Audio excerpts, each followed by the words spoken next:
నమస్కారం. News desk Telugu ఛానల్కి స్వాగతం.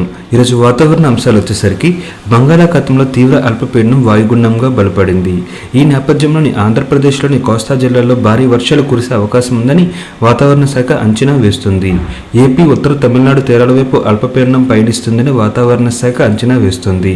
అల్పపీడన ప్రభావంతో ప్రస్తుతం తీరం వెంబడి వాతావరణంలో మార్పులు చోటు చేసుకున్నాయి. కోస్తాలో ముసురు వాతావరణం కొనసాగడంతో చలిగాలులు వీస్తున్నాయి. దీని ప్రభావంతో గురువారం వరకు ఏపీలో విస్తారంగా వర్షాలు కురుస్తాయని వాతావరణ శాఖ పేర్కొంది.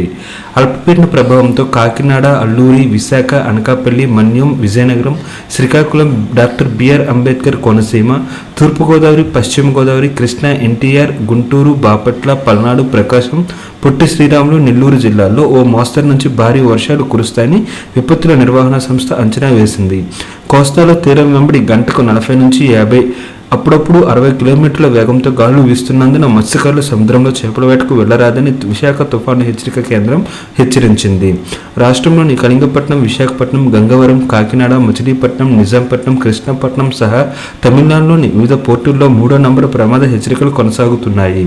రానున్న 24 గంటల్లో వాయుగుండం ఉత్తర ఈశాన్యం దిశగా కదులుతూ తీవ్రతను కొనసాగిస్తుందని విపత్తుల నిర్వహణ సంస్థ ప్రకటించింది.